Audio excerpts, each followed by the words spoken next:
NTE ネバーネストゥエバーネスをプレイしてきたので、どんな感じだったのか報告していく編。どうもこんにちは、コバトーンです。先日開催された東京ゲームショウ2024、どうだったでしょうか。めちゃくちゃ盛り上がってましたよね。今回は僕も初めて参加させていただきました。Twitter なんかでは東京ゲームショウ2024に公式からお呼ばれするのが目標と書いてたんですけど、なんとホヨバースさんが不参加というまさかの回でした。なので今回は無理かなと思ってたんですが、そんな私に招待をしてくれた優しい会社があります。それがホッタスタジオさん。厳密にはホッタスタジオの親会社的なところの方が招待してくれたんですが、まあホッタスタジオだと思っておいてください。ホッタスタジオといえば幻冬で有名ですね。今回紹介する NTE は幻冬に続く第2弾のゲームとして開発されているものです。その先行体験を東京ゲームショウ2024で行っていたので招待していただいたわけですね。初めての参加、初めての招待ということで、個人的にもめちゃくちゃ印象的な体験だったので、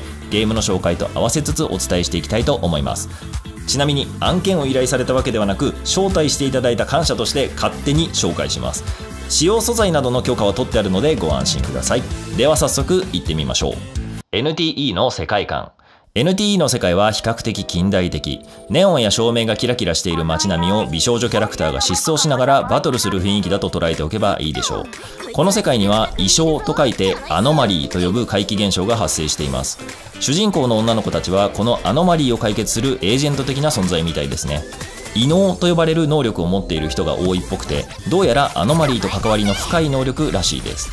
アノマリー収容局という機関が存在し、主人公の女の子は最初にそこへ向かうことになります。どうやら主人公は過去を忘れているようで、アノマリーを解決することで自分の過去につながる何かを手に入れたいみたいです。なのでアノマリー収容局と契約を行うことで組織に加入することからゲームが始まります。なおここで契約書サインとしてプレイヤーネームが設定されますね。ちなみに社員さんにも聞いてみたんですが、主人公の公式名称は今のところないらしいです。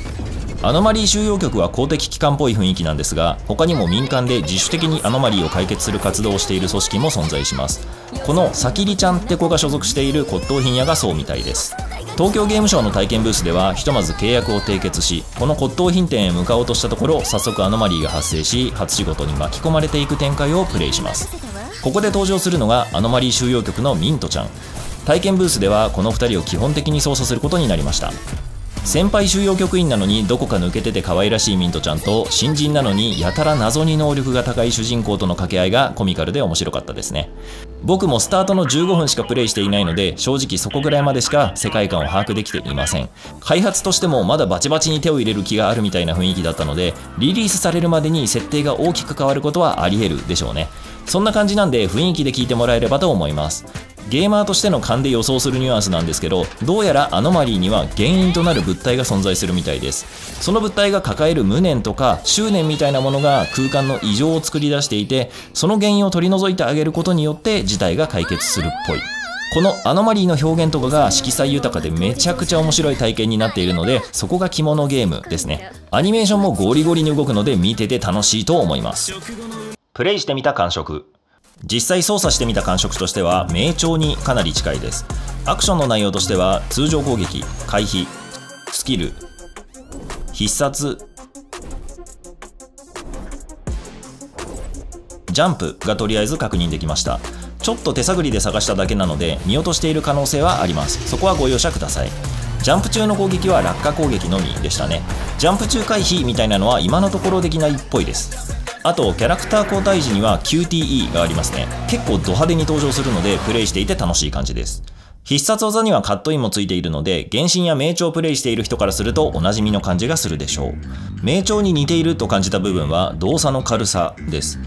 原神は特に顕著なんですが、武器が重たそうじゃないですか。両手剣を振るときはちゃんと重たいものを振り回している感じがしますよね。それよりは軽い感じになっていますが、片手剣を振っている時もある程度の重量感が感じられるようなアクション設計になっています。名調はそれに比べると武器が非常に軽そうな動きをしますよね。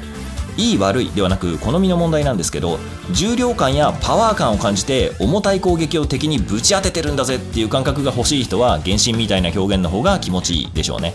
逆にすごく軽快でクイックにヒュンヒュンって動き回る感じが好きな人は名調とか NTE のアクション性がしっくりくると思います。そういう方向性の違いだと思ってもらえるといいでしょう。軽くサクサク動く感じがかなり名調に近いと思いましたね。あとこれは慣れの問題かもしれないんですけど、動作と動作の間にちょっと硬い感じがまだありました。まあこの辺はリリースまでにかなり調整してくると思うんで、リリース版では感触がかなり変わると思います。個人的にはもうちょっと手の感覚とキャラクターがつながっているような触り心地だと嬉しいので、運営さん調整よろしくお願いします。リアル調とアニメ調の調和が独特。プレイしていてめちゃくちゃ感じたところが表現の綺麗さです。特に床面の反射は相当こだわっているように感じましたね。アノマリー管理局のピッカピカの床とか、ヘテロシティの雨に濡れた地面とか、かなり美しい反射が特徴的だと思います。そんな感じでテクスチャがかなり現実的というかリアルに近い表現となっています。ただめちゃくちゃリアルというよりかは現実味を感じるんだけど現実にはありえない綺麗さを体現しているリアリティといった方が適切でしょうね。他のもので例えるなら新海誠監督の描く街並みを想像してもらうといいかもしれません。彼の描く風景って現実よりも綺麗なんですよ。例えば天気の子を思い出してほしいんですけど、新宿の街が水没して水があんなに綺麗なわけはありません。あくまで構造とか光の感じはリアルっぽく作っているんですが、現実よりも綺麗なファンタジー味がちょっとあるんです。それに近いリアルとリアリティのバランスの取り方だと思いました。ただそういうリアル寄りの世界観だとキャラクターも大体リアル系になることが多いんですよね。例えば原神くらいのキャラ感でメタルギアソリッドみたいな街並みにいたら違和感あるじゃないですか。デフォルメ具合が同じニュアンスじゃないと馴染みづらいんですよ。でも NTE はかなりアニメ調のキャラクターになっていると思います。そのバランスの取り方がめちゃくちゃ面白いですよね。リアル系の街並みなのにアニメのキャラクターがちゃんとマッチしているのがすごいなって感じました。例えば原神って街並みもキャラクターもめちゃくちゃアニメなんですよ。それと比べると名調って街並みもキャラクターもややリアル調ですよね。もっともっとリアルに寄せていくとメタルギアソリッドとかああいうテイストになっていくニュアンスです。リアル系に寄せていくと最終的なゴールは明確で現実と同じように見えることになってしまいます。なのである意味分かりやすいクオリティの基準があるんですよね。逆にアニメ系に寄せていくとアニメ特有の表現をすることになっていきます。なので先ほどの新海誠監督の例えみたいにリアルではなくリアリティが大切になるんですね。現実よりも綺麗なんだけど現実にありそうな雰囲気を感じさせるようなニュアンスです。その辺のバランスで言うと NTE は前レスゾーン0と同じくらいのキャラクターのリアルさ加減と名調と同じくらいの街並みのリアルさ加減のブレンドみたいな感じですね。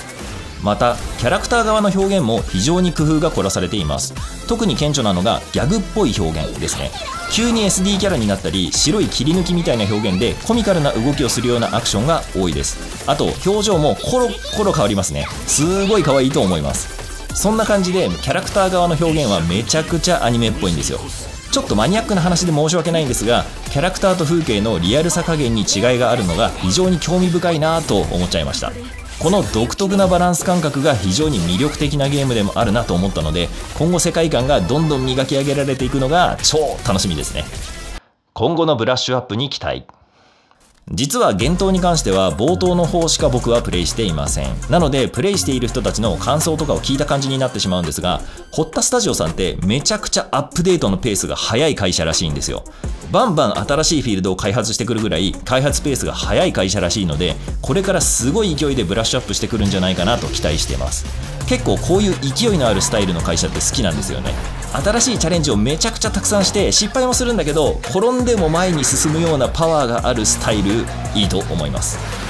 今回の東京ゲームショウでもアンケートをかなりしっかり取っていたので今後のフィードバックに生かす気がかなりあるんでしょうね。めちゃくちゃしっかりアンケートが実施されていたので僕もしっかり答えておきました。実際に現場で社員さんと会話したニュアンスでも今後改善していく雰囲気を十分に感じられたので今後ベータテストとか始まったらぜひみんなでフィードバックを上げていきましょう。事前登録しておくといいかも。で最後になんですけど公式サイトで事前登録が開始されています。興味がある人は今のうちに登録しておくといいかもしれませんね。開発パワーのある会社さんなので僕たちのフィードバック次第でかなり進化しそうな雰囲気を肌で感じました。今までホッタスタジオさんのゲームプレイ動画を上げていない僕を見つけてくれるくらいにはゲーム市場やネットの声も参考にしてるっぽいのでいいゲーム作りに協力していきたいですね。まあいろいろ説明しましたがとにかくキャラクターは可愛いですしコミカルな動きや表現もたくさん取り入れられていて面白かったです。かなり魅力が詰まったゲームになりそうな感じがするのでぜひ触る機会があったらプレイしてみてくださいね。僕もまた続報などが出たら触れていきたいと思います。それでは今回の情報もあなたの楽しいゲームライフの一助として参考まで。